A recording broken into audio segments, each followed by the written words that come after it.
Bismillah ar-Rahman ar-Rahim, chers amis, mesdemoiselles, mesdames, messieurs, je tiens à vous souhaiter la bienvenue parmi nous dans cette matinée. Permettez-moi de préciser, de dessiner un peu le contexte et les objectifs de ce workshop. Nous avons voulu en effet marquer ces dates anniversaires par un événement de cette nature pour partager naturellement avec nos clients et partenaires ces plus d'une décennie de collaboration. Je remercie également tous les invités ici présents, tant je sais qu'il est difficile au niveau de leur responsabilité de quitter leur poste respectif. Plus sérieusement, la tenue de ce workshop intervient dans un moment extrêmement grave. Du coup, l'aspect anniversaire peut paraître tout à fait anecdotique. Nous avons simplement profité de l'événement pour lancer un peu le débat sur cette question. Simplement, nous vivons dans un contexte aujourd'hui de crise internationale sans précédent, marqué par des bouleversements d'une rare violence, l'ébullition au niveau géopolitique avec le printemps arabe, la crise économique de 2009 dont nous vivons encore aujourd'hui les impacts. L'Europe, notre principal client, vit aujourd'hui un marasme économique et social marqué. Dans ce contexte, ce n'est pas faire langue de bois de dire que le Maroc constitue véritablement une exception,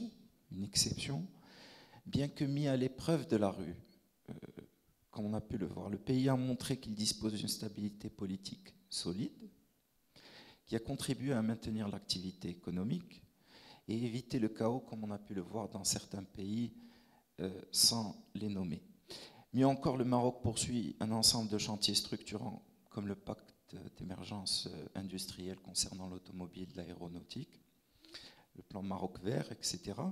L'État lui-même s'est engagé dans un effort de fond dans la modernisation de ces structures et nous en connaissons un sacré, disons, bout sur cette question-là, puisque au niveau de différents ministères, on constate que sur certaines pratiques, l'administration est beaucoup plus en avance par rapport au secteur privé, notamment sur les aspects PMO, sur les aspects approche par compétences, qui a été adopté il y a quelques années déjà comme approche au niveau national pour la conception de programmes de formation.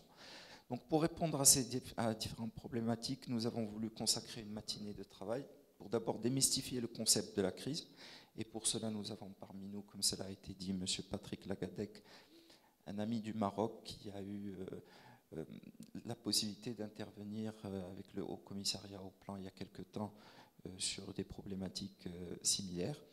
Et naturellement, nos experts nationaux, M. Abdelhadi El-Ghazali, Mme Bouriel et M. Chaoukri respectivement.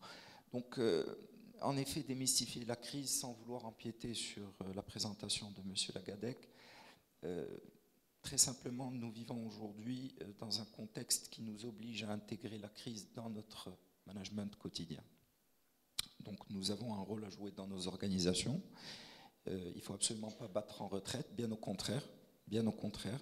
Une crise s'anticipe et dans la tourmente, il faut garder son sang-froid pour distinguer le futile de l'essentiel. Il ne faut pas oublier que nous surfons dans un monde de fragilité extrême et dans le chaos, il faut pouvoir se distinguer par des avantages comparatifs.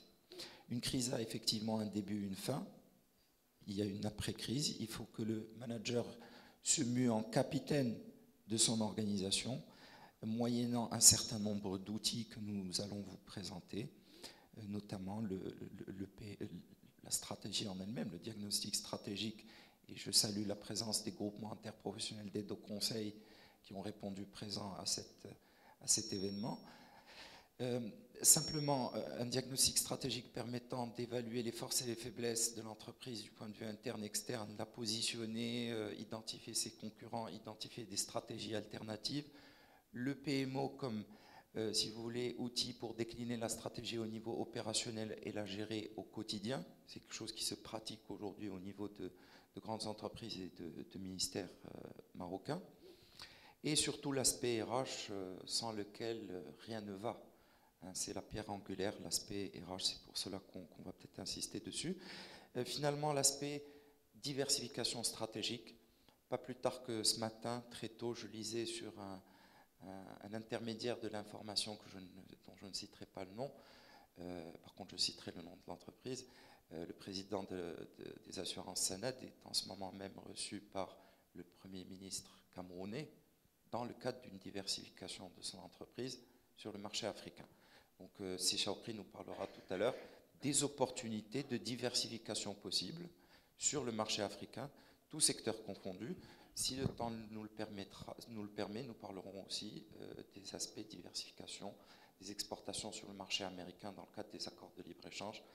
Je voudrais finir cette brève introduction, si vous le permettez, en remerciant l'Agence nationale pour la promotion de la petite et moyenne entreprise, qui pendant des années a fait un travail remarquable sur la modernisation des PME-PMI et qui est en pleine refonte de son système de financement aux entreprises. Nous avons reçu, pas plus tard qu'hier matin, la dernière mouture de ce que va être le nouveau financement à une PME, et vous avez plus de 51 missions de conseil finançables par la NPME.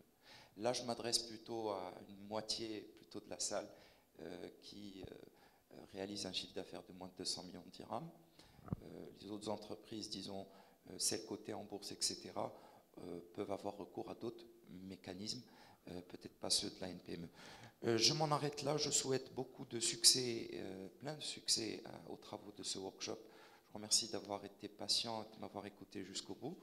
Je vous souhaite une très bonne matinée et à tout à l'heure. Merci.